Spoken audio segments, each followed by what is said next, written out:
to our top story. It is the second deadly crash of this kind in less than 5 days. The wrong-way driver this morning traveling 20 miles before slamming into a minivan. DPS says he was high on prescription drugs. ABC 15's Katie Connor is live where this all started. And Katie, what time did this happen?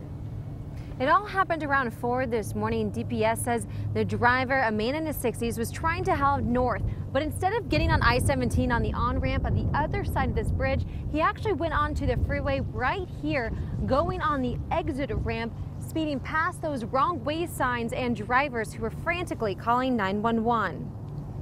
Mother of 4 Brianna has a lot on her plate, so driving to work is often the quietest moments of her day. I was just cruising along thinking, hopefully it's a not so busy, stressful day. Those were the least of her worries, though. I was coming up onto a diesel. She checked her rearview mirror. Got into the fast lane. And one of the scariest things you can imagine. As soon as I got into the fast lane, I looked down just to make sure I was still doing the speed limit. And as soon as I blinked, he was right there. He turned on his lights and he was right there, and I slammed on my brakes. As soon as Brianna swerved past the semi, instant relief, but she called 911 because she knew. I was more worried about how many people he could hurt because I barely saw him. The family inside this minivan wasn't so lucky. The wrong-way driver slammed into the van in a violent collision. 3 died. 2 others, including a child, rushed to the hospital. As for that wrong-way driver, is alive. He was transported to John C. Lincoln North Mountain Hospital with some serious injuries.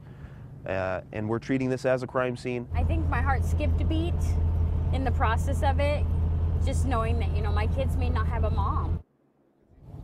And the 3 victims, including the little boy, remain in the hospital tonight. Their conditions are not known at this time.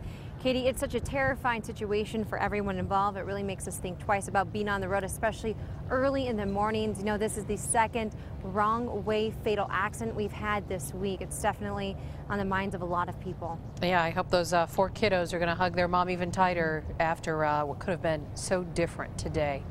Thank you, Katie.